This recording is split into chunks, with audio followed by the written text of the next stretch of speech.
এখানে 2000 years of work is to be used for producing of Weber's beam on a high-speed slasher. If percentage of elongation is 0.5% and wastage of warp is 60 years.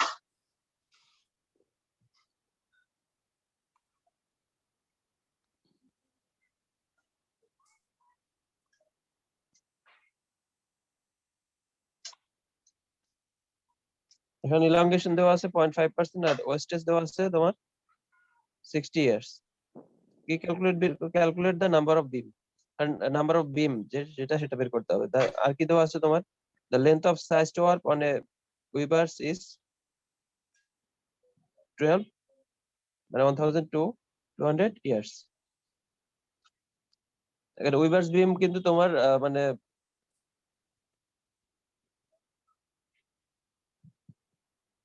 Weber's beam এর যে তোমার যে length সেটা দেওয়া আছে কত তোমার 1200 ইয়ার্স, ঠিক আছে? মানে Weber's beam এর একটা হবে, একটা Weber's beam হবে তোমার 1200 ইয়ার্স। তো সেই ক্ষেত্রে কয়টা মানে তোমার Weber's beam দরকার হবে আর কি, ঠিক আছে?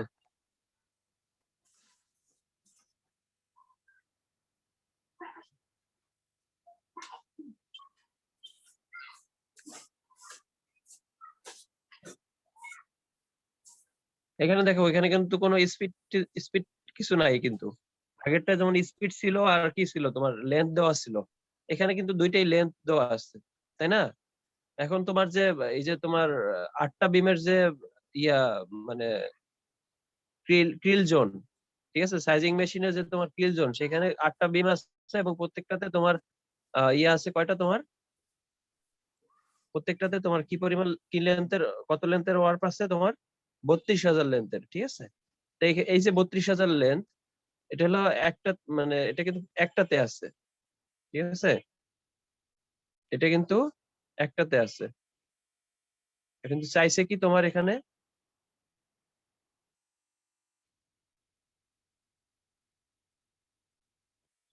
পার সেটে যে উইভার্স বিমে কয়টা পার সেটে কয়টা উইভার্স বিম করা যাবে আর কি, ঠিক আছে? পার সেটে কয়টা উইভার্স বিম করা যাবে।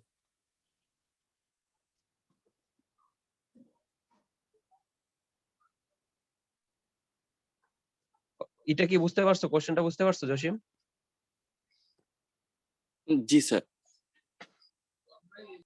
আমি কোশ্চেন করি তাহলে দেখি বুঝছো কিনা।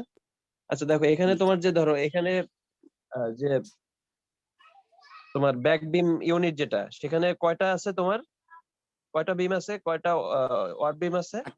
8টা। কয়টা স্যার 8টা বিম। 8টা আছে। 8টা থেকে তুমি কয়টা উইভার্স বিম তৈরি করবা?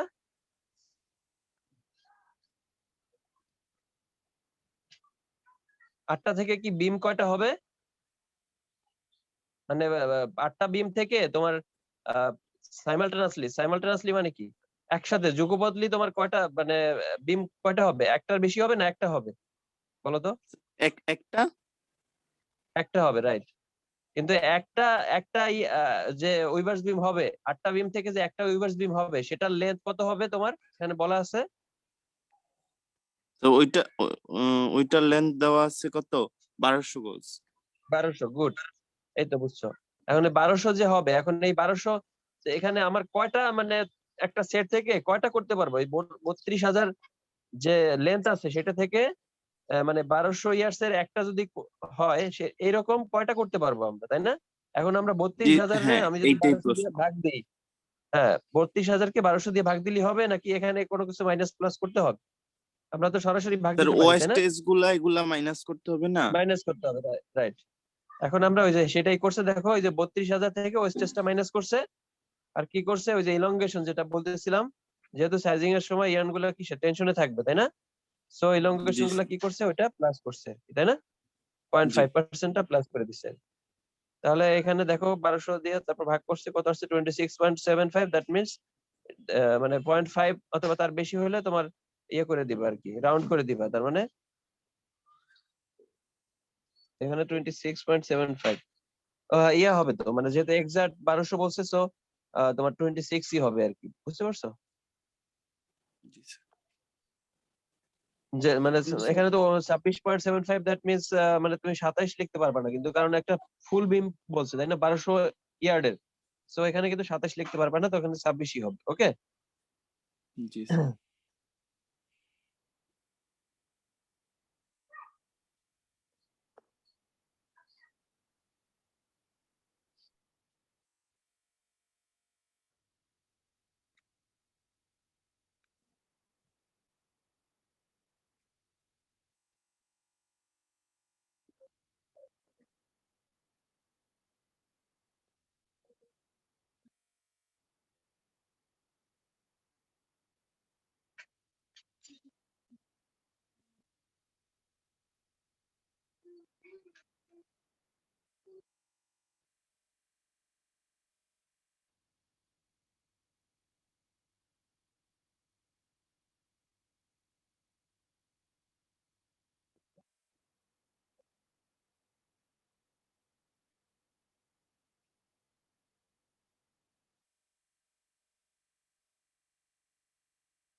আচ্ছা শুনতে পাচ্ছ সবাই তাই না?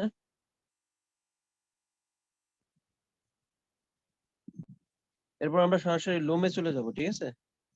তো লোমটা দেখি খুঁজে বের করতেছি। শুনতে পাচ্ছ সবাই?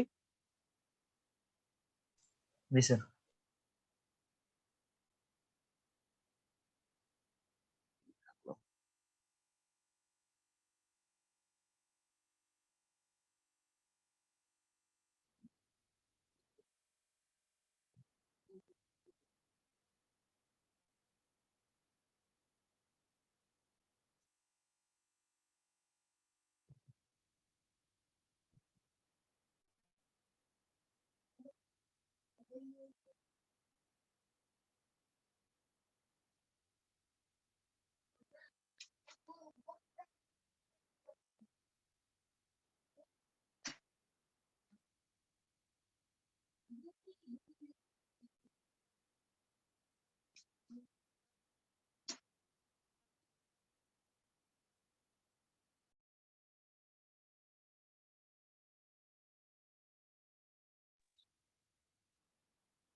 আচ্ছা এগুলা দেখতে পাচ্ছ? কি বলে স্লাইড দেখতে পাচ্ছ? জি স্যার। আচ্ছা আমরা জাস্ট শুরু করি, এটা মানে নেক্সট ক্লাসে আরো ইলাবোরেটলি পড়ানো হবে। আচ্ছা লুমটা কি? লুম সম্পর্কে তো আইডিয়া আছে তাই না? উইভিং মেশিন মানে লুমটা যদি কেউ বলে মানে লুমটা কি মেইনলি বলো তো? স্যার তাঁত। হ্যাঁ, মানে উইভিং মেশিন কি মানে তোমার লুম বলা হয়, ঠিক আছে? উইভিং মেশিন কি মানে টেকনিক্যালি কি বলা হয়? Loom. A loom is a contact point of all the process, ঠিক আছে? Contact point all the process মানে কি এখানে তোমার ginning, opening, carding, spinning, winding, warping, sizing, beaming of fabric production, ঠিক আছে? A loom is the contact point of all the process. সব প্রসেসের কন্টাক্ট পয়েন্ট হলো লুম। যেমন প্রসেস গুলো কি কি তোমার?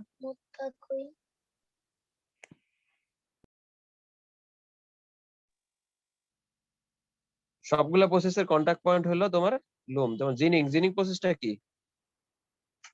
জিনিংটা কি বলতো ইয়া জসিম বলো।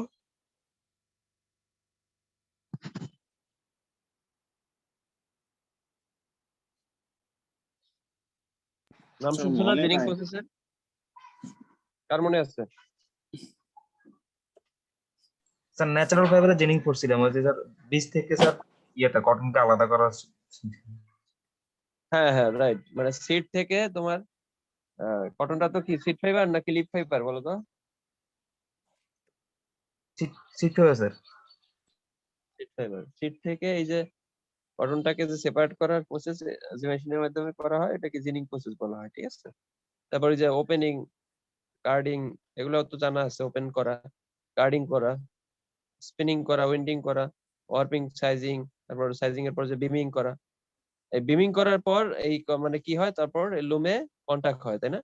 মানে লুমের সাথে ইয়া হয় আর ইন্ট্রোডাকশন হয়। তার মানে কি লুমটা is the contact point of all the process. সব প্রসেসের কন্টাক্ট পয়েন্ট হলো তোমার loom of fabric production. It is a device used to weave cloth. এটা একটা ডিভাইস যেটা দ্বারা কি মানে ফেব্রিক উইপ করা হয়, ক্লথ উইপ করা হয়। The basic purpose of any loom is to hold the work thread under tension. মানে বেসিক যে পারপাস যে কোনো লুমের, এটা কি to hold the work threads under tension. Work থ্রেডটা কি হবে, টেনশনে থাকবে। To facilitate the interweaving of the web thread.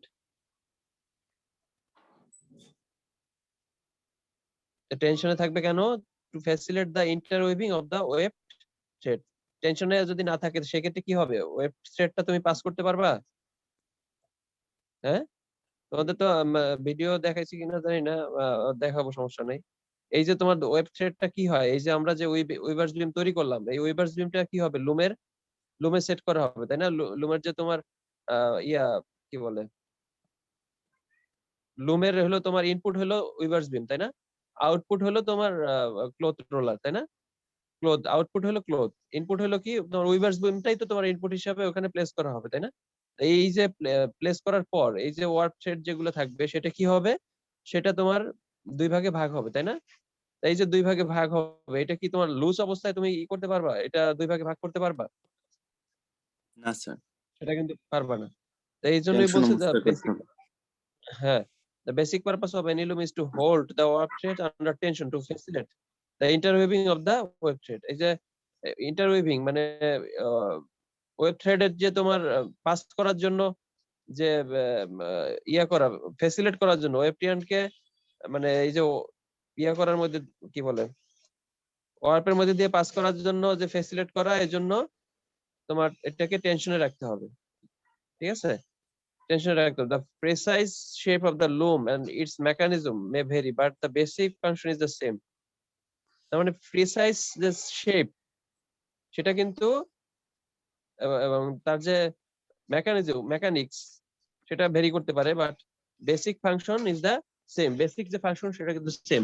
যেমন তোমার আজ থেকে 20 বছর আগে যে লোম গুলো ছিল আর এখন যে লোম, সেটার মধ্যে কিন্তু অনেক মানে ইয়া কি বলে, মানে দেখবা তুমি ইসি গেলেই বুঝতে পারবা, লোম দেখলেই বুঝতে পারবা যে দুইটার মধ্যে যে ডিফারেন্সটা তুমি মানে ই করতে পারবা, মানে ডিস্টিংগুইশ করতে পারবা। দুইটা কিন্তু সেম হবে না, দুইটা কিন্তু বেসিক যে মেকানিজম সেটা কিন্তু সেম। বেসিক মেকানিজমটা কি তোমার, শেডিং, পিকিং, বিটিং, তাই না? শেড ফর্মেশন হবে প্রথমে, তারপর পিকিং হবে, তারপর বিটিং হবে। এই তিনটা জিনিস কিন্তু সেম সব লুমের ক্ষেত্রে, কিন্তু যে মডিফিকেশন গুলো হয় সেটা কি তোমার, ধরো 20 বছর আগে যে প্রোডাকশন রেটটা ছিল, তার যে প্রোডাকশন রেট আর নতুন যে লুম মানে এই যে মডার্ন যে লুম সেটার যে প্রোডাকশন রেট, দুইটা কিন্তু কি ডিফারেন্ট, সেটা কিন্তু বেশি আরো। আবার কি তোমার এই যে সাউন্ড, লুমে কিন্তু আমরা জানি যে সাউন্ড জেনারেশন হয়, তাই না? লুমে কিন্তু হিউজ সাউন্ড জেনারেশন হয়। দেখবা তোমার যে কনভেনশনাল লুম গুলা, যে ইন্ডাস্ট্রি গুলা আছে সেখানে তুমি মানে মানে যারা ফ্রেশ তারা যে ওখানে তুমি সার্ভ করতে পারবে না, টিকতেই পারবে না। এত মানে তুমি 1 ঘন্টা থাকলে তুমি দেখবা তুমি যখন বের হচ্ছ তুমি কিছু শুনতেছো না। তা এত পরিমাণ সাউন্ড জেনারেশন হয়, কিন্তু ওই যে মডার্ন যে লুম গুলা সেটা দেখবা সাউন্ড জেনারেশন যেটা সেটা অনেক কম। মানে এমন টেকনোলজি ইউজ করছে তারা, তাদের যে সাউন্ডটা অ্যাবজর্ব করার মতো মানে ডিভাইস তারা অ্যাড করছে, যার কারণে সাউন্ড জেনারেশনটা অনেক কম হয়, ঠিক আছে? এটা একদম জিরো করা তো সম্ভব না, তাই না? কারণ লুমে তো সাউন্ড হবেই, মাস্ট। তো এখন এখানে তোমার সেটাই বলছে যে প্রিসাইজ শেপ, এই যে মেকানিক্সটা ভেরি করতে পারে। যেমন এয়ার জেট লোম, রেপিয়ার লোম, ঠিক আছে? তারপর তোমার ইয়ে আছে কি বলে, প্রজেক্টাইল লোম, ঠিক আছে? এগুলা কিন্তু তোমার বিভিন্নটা মেকানিজম কিন্তু প্রত্যেকটা আলাদা। এয়ারজেটের যে মেকানিজম, শাটলের মেকানিজম আলাদা, এয়ারজেটের মেকানিজম ডিফারেন্ট, রেপিয়ারের মেকানিজম আলাদা, ডিফারেন্ট। বুঝতে পারছো?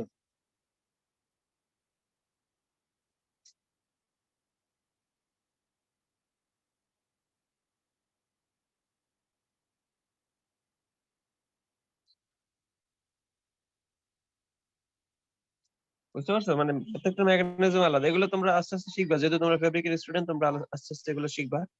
তো বেসিক যে কনসেপ্ট, সেটা তোমাদের এই ওয়েট ফেব্রিক প্রিপারেটরি প্রসেসে সেই কিছু কিছু জিনিস ইনক্লুড করা হয়েছে, যাতে তোমাদের পরবর্তী কোর্সে যখন সরাসরি লুমে চলে যাবা, মেকানিজম শিখবা, তখন কিন্তু এটা বুঝতে আরো সুবিধা হবে। বুঝতে পারছো? শুনতে পাচ্ছ কথা? জি স্যার। স্যার এখন শেষ করলে ভালো হয় না?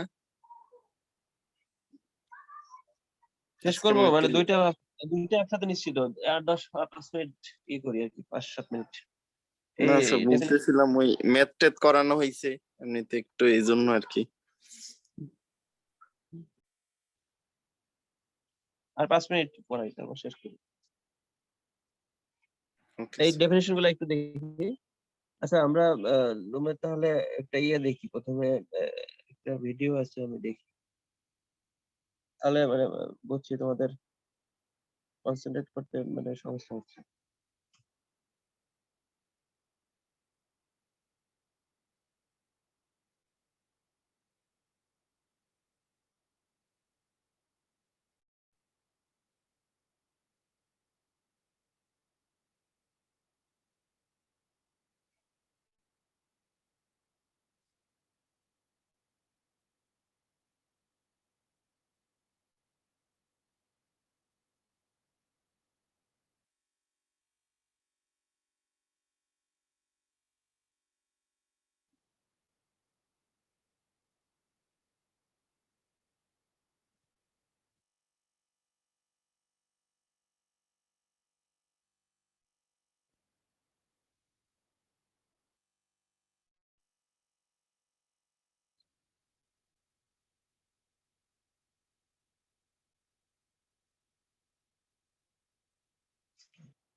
আচ্ছা, ওটা সম্ভবত আমি ই করতে পারিনি, মানে কম্পিউটার থেকে নেইনি। এটা নেক্সট ক্লাস দেখাবো, ঠিক আছে? মানে লুমের কিছু ভিডিও আছে আমার কাছে। আচ্ছা, এই এখানে কিছু ডেফিনেশন আছে, দেখো তোমার। Drafting drafting is the process of passing the work yarn into the heald eye of heald frame is called drafting. এখন তোমাদের এই যে ড্রাফটিং এর কথা যেটা বললাম, যে মানে এই যে ওয়ারপিয়ানটা, এখন এই যে ওয়ারপিয়ানটা তোমার কি করতে হবে, দুই ভাগে ভাগ করার জন্য কি করতে হবে, এটা কিন্তু প্রথমে কিন্তু যেটা করা হয়, মানে এই যে হিল ফ্রেম, যেটা যে হিল ফ্রেমটা তোমার ইয়ে হবে, যে হিল ফ্রেমটাই মেইনলি তোমার কি হবে, আপ ডাউন হবে। এবং আপ ডাউন হওয়ার ফলে এই ওয়ার থ্রেডটা দুই ভাগে ভাগ হবে, ঠিক আছে? এখন এই যে কোনটার মধ্যে দিয়ে মানে ধরো ধরো 3000 ইয়ার্ন আছে, 3000 ইয়ার্ন ধরো তোমার দুইটা হিল শ্যাফট, অথবা তিনটা হিল শ্যাফট, অথবা চারটা হিল শ্যাফট আছে। প্রত্যেকটা হিল শ্যাফটের সাথে কি থাকে, তোমার হিল্ড ওয়্যার থাকে। এবং প্রত্যেকটা হিল্ড ওয়্যারের সাথে কি থাকে, হিল্ড আই থাকে। ঠিক আছে? এখন এই যে তোমার ফেব্রিক ডিজাইন করবা, ফেব্রিক ডিজাইন তো তোমরা এখনো পড়োনি। ফেব্রিক স্ট্রাকচারাল ডিজাইন নামে একটা সাবজেক্ট আছে, যেখানে তোমাদের এই যে ডিজাইন গুলো শেখানো হবে। এবং এই যে তোমার যে এখন তুমি প্লেন ডিজাইন করবা নাকি টুইল করবা নাকি শাটিন করবা, ঠিক আছে? এই যে ডিজাইনের উপর বেস করে তোমার ওই হিল শ্যাফটের যে হিল ওয়্যার, তার মধ্যে দিয়ে পাসিংটা কোনটার মধ্যে দিয়ে কয়টা সুতা পাস করবে সেটা তোমার সিলেক্ট করতে হবে। বুঝতে পারছো? এগুলো আস্তে আস্তে শিখবা। তো এই যে ড্রাফটিং প্রসেসটা মানে এটা ডেফিনিশন হলো, it's the process of passing the warp yarn into the heald eye of the healed frame. ঠিক আছে, এটা তোমার হিল্ড ফ্রেমের যে হিল্ড আই তার মধ্যে দিয়ে পাস করার যে প্রসেস, এটাকে বলা হচ্ছে তোমার ড্রাফটিং। মনে থাকবে, হিল্ড ফ্রেমের যে হিল্ড ওয়্যার, এই হিল্ড ওয়্যারের যে হিল্ড আই তার মধ্যে দিয়ে যে পাস করার প্রসেস, এটাকে বলা হচ্ছে তোমার ড্রাফটিং। ঠিক আছে, ড্রয়িংটা কি? ড্রয়িংটা হলো it is the process of passing the warp into the drop wire is called drawing. ঠিক আছে, এটা হলো তোমার কি কিসের মধ্যে দিয়ে পাস করা? ড্রপ ওয়্যারের মধ্যে দিয়ে পাস করা। ঠিক আছে, ড্রপ ওয়্যারের মধ্যে দিয়ে পাস করার যে প্রসেস, এটাকে বলা হচ্ছে তোমার ড্রয়িং। এখন এই ড্রপ ওয়্যারের ইয়া কি বলতে পারো? কেউ জানা আছে কারো? ড্রপ ওয়্যার কোথাও কি আমরা পড়ছিলাম জসিম? এই মুহূর্তে মনে পড়তেছে না। আচ্ছা আচ্ছা, ড্রপ ওয়্যারটা হলো তোমার ইয়ার্ন যদি ব্রেক করে, ঠিক আছে, ইয়ার্ন যদি ব্রেক করে তখন ওই ড্রপ ওয়্যার কিন্তু ওই ব্রেকেজটা ড্রপ ওয়্যারের মাধ্যমেই, লুমের ক্ষেত্রে বিশেষ করে ওই ড্রপ ওয়্যারের মাধ্যমেই এটা ইয়া করা হয় আর কি। মানে ড্রপ ওয়্যারই সেন্স করে যে ওই ইয়ার্নটা ব্রেক করছে। ওই ড্রপ ওয়্যারটা কি করে? ড্রপ করে। ড্রপ মানে কি? পড়ে যাওয়া, তাই না? তো এই জন্য এটার নাম হয়েছে ড্রপ ওয়্যার। ওই ওয়্যারটার মধ্যে দিয়ে যখন ইয়ার্নটা পাস করে তখন এই প্রসেসটাকে বলা হচ্ছে ড্রয়িং। বুঝতে পারছো? ড্রপ ওয়্যারের মধ্যে ওখানেও তোমার আই থাকে, ওই আয়ের মধ্যে দিয়ে পাস করার প্রসেসটাকে বলা হচ্ছে ড্রয়িং। এখন যখন কোনো ইয়ার্ন ব্রেক করে তখন কি হয়? তোমার ওই ড্রপ ওয়্যারটা ড্রপ করে। ঠিক আছে, ড্রপ করলে কি হয়? সাথে সাথে লুমটা কি হবে? বন্ধ হবে নাকি ইয়ে হবে? চলতেই থাকবে? স্যার বন্ধ হয়ে যাবে। বন্ধ হয়ে যাবে, রাইট। ঠিক আছে, তার ড্রয়িংটা বুঝতে পারছো? আর ডেন্টিংটা কি দেখো? ডেন্টিংটা হলো it is the process of passing warp yarn into reed is called denting. ডেন্টিংটা হলো রিডের মধ্যে দিয়ে পাস করার যে প্রসেস। রিডের ফাংশনটা কি? যেহেতু তোমরা মানে নিউ, একদম নিউ, সো তোমরা রিড এই ডিভাইসটা হয়তো বা নাম শুনছো প্রথম। রিডটার ফাংশন হলো বিটিং। মানে এই যে তোমার লুমের যে ইটা, মানে প্রাইমারি যে মোশন গুলা, তাই না? মানে বেসিক যে মোশন গুলা, যেমন প্রাইমারি মোশন হলো শেডিং, পিকিং আর বিটিং। এই যে বিটিং যে করবে, প্রথমে শেড ফরমেশন হবে, দুইটা ভাগে ভাগ হবে ইয়ার্নটা। ঠিক ঠিক আছে, ওয়ার্প ইয়ার্নটা দুই ভাগে ভাগ হবে। তারপর কি হবে? পিকিং হবে। পিকিং মানে কি? মানে তোমার ওয়েব টিয়ার্ন ইনসারশন হবে। ঠিক আছে, এই যে ইনসারশন হওয়ার পর সেটা কি ওয়ার্পের সাথে, ওই যে ফেল অফ দা ক্লথের সাথে কি হবে? অ্যাটাচ করতে হবে না? এই যে অ্যাটাচ করার যে ইটা ফাংশনটা, সেটা করে কে? রিড। ঠিক আছে, রিডের মাধ্যমে কি হয়? ওয়ার্পিয়ান মানে ওই ফেল অফ দা ক্লথের সাথে কি হয়? ওটা অ্যাটাচ হয়, ফেব্রিকের সাথে ওই ইয়ার্নটা অ্যাটাচ হবে আর কি। ঠিক আছে, তো এটা আমরা মানে যখন ইয়া করবো ফিগারের মধ্যে, এখানে কিছুটা ইয়ে আছে দেখো। এখানে এই যে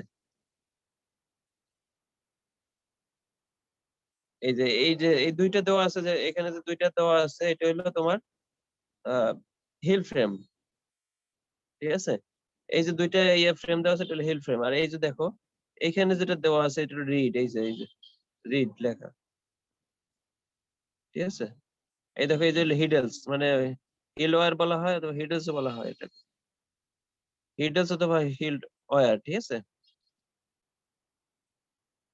তো এর মধ্যে দিয়ে এই যে পাস করে, এর মধ্যে আই থাকে, এর মধ্যে দিয়ে এই যে ইয়ান গুলো পাস করে, এটা হলো ওয়ার্প বিম। ঠিক আছে, ড্রপ ওয়্যার এই সাইডে থাকে, এটা দেখানো হয়।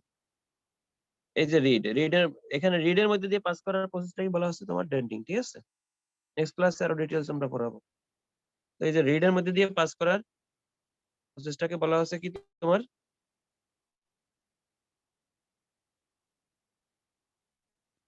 Denting. It is the process of passing warp yarn into reed is called denting. এখন দেখো তোমার নটিং আর টাইং ইন। নটিংটা কি? The tail end of the warp from the exhausted warp beam is tied with the beginning of the new warp is called knotting or tying in. বুঝতে পারছো? মানে এখন তোমার ওয়ার্প, যে ওয়ার্প উইভার্স বিমটা, ঠিক আছে, এখন ওইটা তো শেষ হয়ে গেল। এখন শেষ হওয়ার পর এখন যদি ওই যে যেভাবে আমরা একই ডিজাইন যদি আমি নেক্সট টাইম রিপিট করতে চাই, সেক্ষেত্রে তোমার কিন্তু ওই যে যেটা তোমার করা আছে অলরেডি, তোমার কি বলে,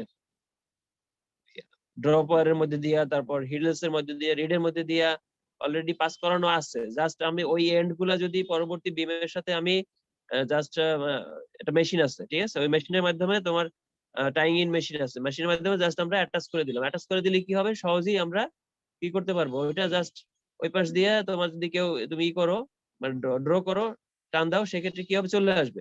আর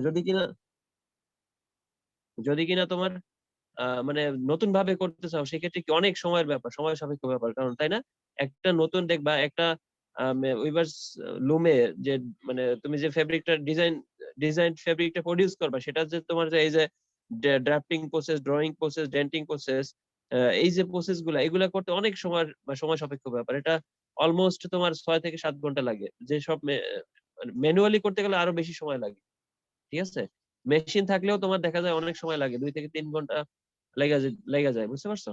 তো সেইগুলা তোমার মানে এই যে নোটিং টাইং ইনটা কি, যেটা একই ডিজাইনের ক্ষেত্রে এটা রিপিট করা হয়, জাস্ট ওই tail end of the work from the exhausted work beam is tied to the beginning of the new work is called knotting or tying in, ঠিক আছে। টেল এন্ড মানে যেটা শেষ হয়ে গেল, সেই এন্ডটা মানে এক্সস্টেড ওয়ার্ক বিমের যে উইভার্স বিমের যে টেল এন্ড, সেটার সাথে টাই করা হয় কি, beginning of the new work, নতুন ওয়ার্ক বিমের যে বিগিনিং, সেটার সাথে টাই করা প্রসেসটাকে বলা হচ্ছে তোমার নটিং আর টাইং ইন, ঠিক আছে। আর গেটিংটা কি, gaiting it is the process of setting, drawing, drafting, denting in loom is called gaiting, ঠিক আছে। মানে টোটাল প্রসেসটা কি বলা আছে, setting, drawing, drafting, denting in loom is called gaiting. গেটিংটা হলো টোটাল প্রসেসটা কি একসাথে মানে গেটিং বলা হয়, গেটিং প্রসেস, ঠিক আছে। গেটিং প্রসেস বলতে এখানে ড্রয়িংটা আসবে, ড্রাফটিং আসবে, ডেন্টিং আসবে, তিনটা প্রসেসকে একসাথে কি বলা হবে, তোমার গেটিং বলা হবে, ঠিক আছে।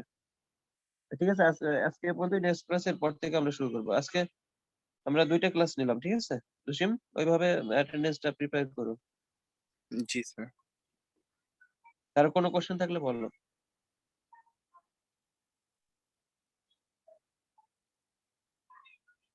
আছে? এটা আমি তাহলে তোমার ইসে দিয়ে দিই, ঠিক আছে, তোমার হোয়াটসঅ্যাপে দিয়ে দিও সবাইকে, সবাই একটু দেখে রাখো, দেখলে আরো ক্লিয়ার হবে। জি স্যার।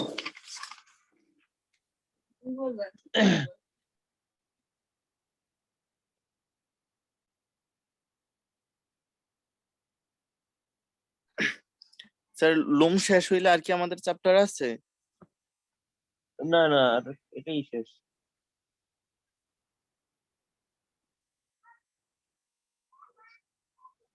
তোমাদের তো মানে খুলবে সম্ভবত মে মাসের 24 তারিখ খুলবে। স্যার এখন তো এই যে এটা শেষ হয়ে গেলে বা অন্যান্য সাবজেক্টের এই মোটামুটি কোর্স প্রায় কমপ্লিট, তাইলে আমরা কি এর পরের সেমিস্টার কি চালু করতে পারি? এখন সেটা তো তোমার প্রিন্সিপাল স্যার ভালো জানবে এটা। এভাবে কি, তাহলে তোমাদের শেষ হয়েছে কিন্তু তো শেষ হয়নি, প্র্যাকটিক্যালি তো দেখানো হয়নি জিনিসগুলো। স্যার প্র্যাকটিক্যাল যখন দেখানো সেমিস্টার ফাইনাল হবে এর আগে তো সময় থাকবে, তখন প্র্যাকটিক্যাল গুলা সবগুলারই এখন পরের যে সেমিস্টার, সেটা শুরু করবে কিনা সেটা তো বুঝতে পারতেছি না। সেটা যদি এরকম ডিসিশন হয়, ঠিক আছে, তাহলে তো অবশ্যই তোমাদের জানানো হবে এবং অ্যাকর্ডিংলি তোমাদের ক্লাস রুটিন দিয়ে দেওয়া হবে, তখন নতুন কোর্স আবার শুরু করবা। অন্যান্য কোর্স তোমাদের এখানে তো, তোমাদের কয়টা, 6টা কোর্স না 7টা কোর্স এই সেমিস্টারে?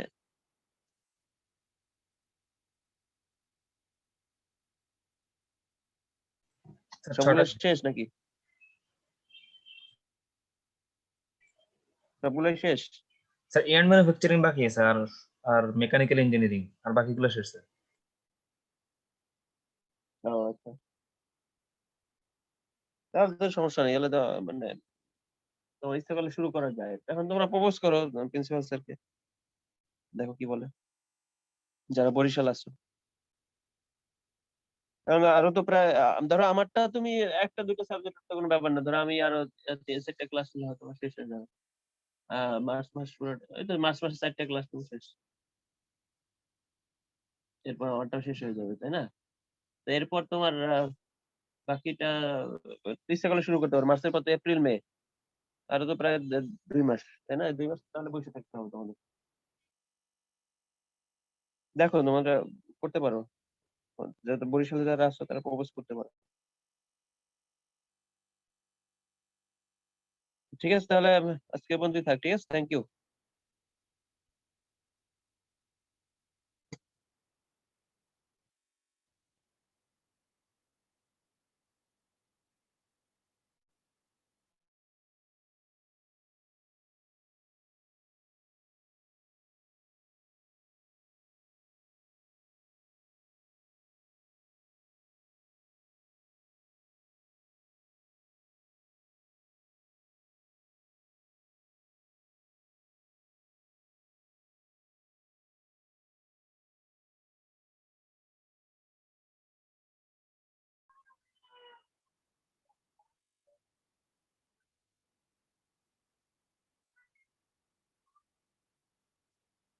খালিদ ভাই,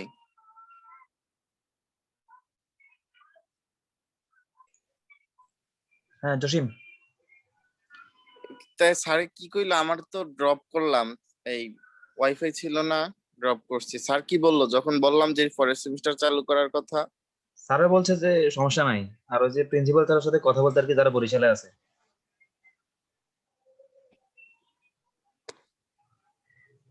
তা আপনার কি অবস্থা, পড়াশোনা কেমন করতেছেন? আমি বিগত 2 ক্লাস করিনি, যখন শুনছি যে আমরা খুলবো না আমার মেজাজটাই গরম হয়ে গেছে।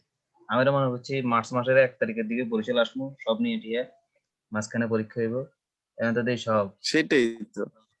শোনেন, পরীক্ষা তো দিতে হইবই, এই তালিবালি করে লাভ আছে? যত দেরি ততই আমাগো ক্ষতি। এই পরীক্ষাটা শেষ হতে কবে, 2019-এ এক হিসেবে, মানে 20-এর প্রথম দিক। তাইলে আর এখন আস্তে আস্তে এখন 21 হয়ে গেছে, 21-এর মাঝামাঝি হয়ে যাইব গানে। এবার আল্লাহ জানে, আবার 21-এর মাঝখানে বলে নাকি না এখন আবার সমস্যা আছে, করতে পারবো না।